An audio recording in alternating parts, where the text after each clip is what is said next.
Para saudara yang terkasih dalam Kristus, seringkali muncul pertanyaan dalam diri kita, hubungan antara hidup batin atau hidup spiritual dengan hidup konkret. Bagaimana orang menggandengkan dua inti hidup ini? Saya mulai dengan Thomas Aquinas. Dia mengatakan dalam satu kesempatan atau tulisannya mengatakan begini, gratia supponit naturam. Rahmat itu mengandaikan hal-hal natural. Artinya begini, rahmat akan bekerja dalam diri kita kalau kita mengakui kemanusiaan kita. Mengakui kemanusiaan kita berarti di sini juga mengakui keterbatasan-keterbatasan, kerapuhan-kerapuhan, ketidakberdayaan yang ada dalam diri kita. Karena hanya dengan cara demikian rahmat akan punya tempat untuk bekerja mengubah. Mengubah berarti membuat seseorang itu bertumbuh. Bertumbuh juga di dalam iman, di dalam hidup batin itu sendiri, dalam hidup spiritual. Jadi dua hal ini sebenarnya saling bergandengan. Kita tidak bisa dengan serta-merta mengabaikan satu lalu mengutamakan yang lain. Saya mencoba untuk melihat apa yang dikatakan oleh seorang teolog dari Würzburg, Jerman, Anton Joseph Roshirt. Dia mengatakan begini, tidak ada sesuatu pun bagi seorang teolog yang lebih penting atau tak ada sesuatu pun yang lebih mendesak selain studi psikologi.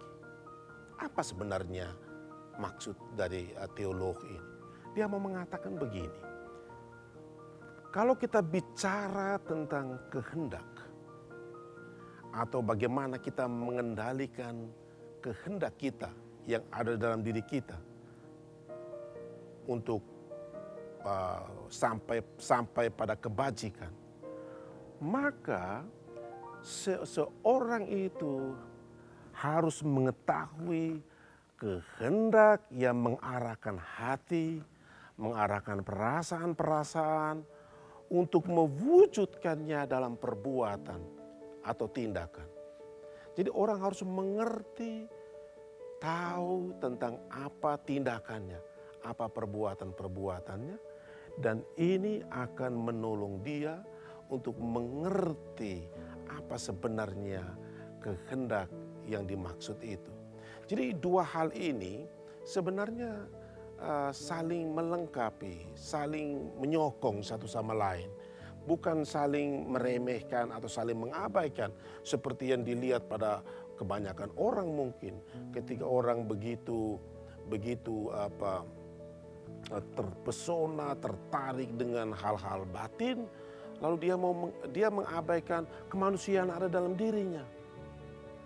Ketika orang menekuni atau mendalami hal-hal spiritual, serentak dia harus menyadari bahwa apa yang ada di dalam dirinya juga termasuk kerapuhan itu, keterbatasan itu adalah hal yang dikehendaki oleh Allah terjadi dalam diri kita supaya kita justru menjadi ilahi melalui kerapuhan, melalui keterbatasan-keterbatasan kita. Kita tidak akan pernah menjadi ilahi tanpa hal-hal ini. Misalnya kita mengenal banyak orang kudus. Mereka itu menjadi kudus bukan karena kesucian, bukan karena keilahian yang mereka miliki. Tetapi justru karena kelemahan-kelemahan itu. Tetapi yang penting bagi mereka adalah kesadaran. Kesadaran tahu bahwa mereka lemah, mereka terbatas, mereka tidak berdaya. Supaya apa? supaya mereka membuka hati dan memberikan ruang bagi Allah untuk bekerja secara istimewa, secara bebas, secara luas dalam diri. Dan itulah orang akan bertumbuh dalam hidup spiritual. Hidup spiritual kita bukan kemudian mengucilkan kita dari kerapuhan kita, dari keterbatasan kita. Tidak. Dia justru menyatukan kita, menarik kerapuhan kita, keterbatasan kita, supaya kita pelan-pelan bertumbuh, berkembang, berubah. Apa yang pernah dikatakan oleh Karl Rahner, kesempurnaan seorang individu itu hanya akan mungkin terjadi kalau dia di satu sisi tahu apa tujuannya, yaitu pada yang ilahi, dan dia menyadari bahwa untuk sampai pada yang ilahi, dia akan melewati jalan-jalan kehidupan praktis, kehidupan konkret. Kita tidak boleh pernah lepas dari hal-hal yang menyertai perjalanan mencapai kekudusan itu, yaitu kemanusiaan kita, hidup konkret kita.